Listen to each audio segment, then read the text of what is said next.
It was an exciting year of Rustler Athletics at Lakeland College in the year of 2022, and here to join me today in studio today is the athletic director of Lakeland College, Al Rogan. Al, appreciate you kind of coming to the studio today and talking a little bit about Rustler Athletics. No, appreciate you having me. Anytime we get a chance to talk about our athletics program, it's always a great opportunity to do so. Absolutely. Well, the year of 2022 was a huge one for Lakeland College as far as athletics go and whatnot. Maybe just when you have a chance now to kind of look back and reflect on the year of 2022, what comes to mind for you? Yeah, so 2022 is probably one of, the finish of last season was probably our best year ever as far as, I guess, success and competition goes. It was a shortened season due to COVID when it started the year before, but we progressed through the season. And our teams came home with a number of championships. Our men's basketball came back with a bronze. Our women's volleyball came back with a silver. Our mixed curling team won a championship banner. Our women's basketball team won the championship for the second year in a row. Get rid of COVID in the middle of that. And they went on to nationals where they, first time at nationals, where they came home with a national bronze medal, which was a first in our women's basketball's history. And then we ended up with an AJFHL championship banner as well. Our women's team was competing in an exhibition league in the Alberta Junior Female Hockey League last year, and they had a great season. And they came home with a championship banner, which was fantastic. So, yeah, it was a great season, and all of our other teams, men's soccer finished fourth. Just they lost in PKs in the bronze medal game. So. It was just a great season overall for all of our teams. It gets tougher and tougher every year to try to beat that. But, our teams are working hard this year to try to get there. So, absolutely. Well, we talked a little bit about team performances. Let's talk a little bit about individuals.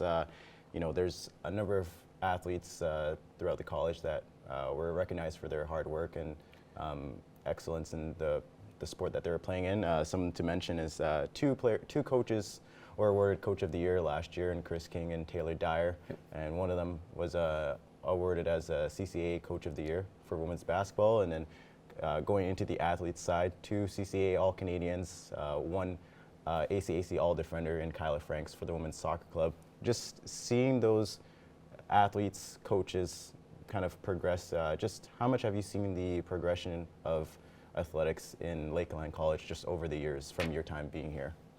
Yeah, so I've been the athletic director for 10 plus years at the college, and just seeing our programs grow, there's some key pieces to that, and it's the retention of our coaches, and you can see that in the awards that they're actually receiving now. Taylor Dyer, men's volleyball Coach of the Year, well deserved. He's been able to start to build that program to a contending program.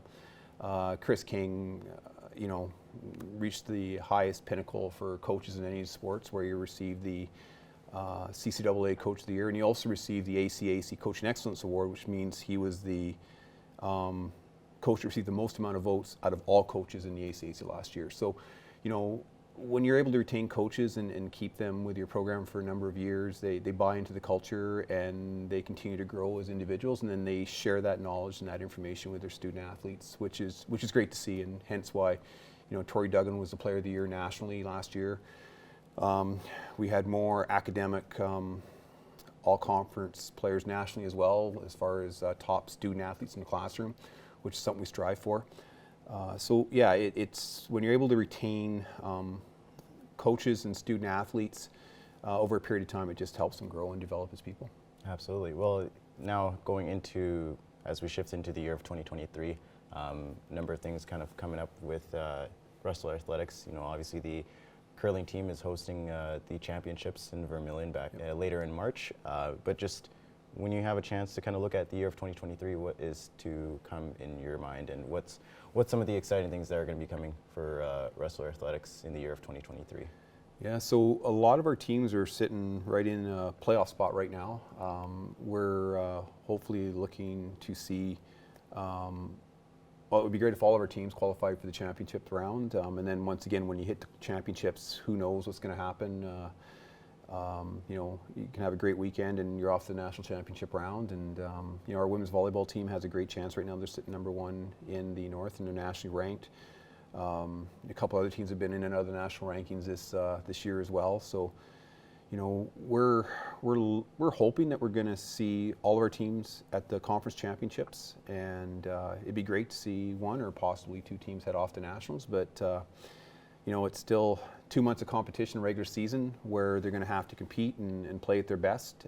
Everybody wants to get to that, you know, win the championship banner. So it's those teams that play well at the right time of the year is going to prove that. And then we're hosting the curling championships in Vermilion, March 3rd to 5th, like you said, where the top curlers in the province are going to be in Vermilion. So you know, we're going to put that event on, and hopefully we'll be able to win a banner on our own turf. Absolutely, as Al Rogan and the Lakeland Rustlers are looking to kick off and continue on where they left off in 2023 and bring it into 2023, as the Lakeland Rustlers Athletics group are going to be looking to stay off on a positive note heading into the year of 2023. Al Rogan, again, appreciate you taking some time to come into the studio today. Thanks again for your time. Thanks for having me. Really appreciate being here.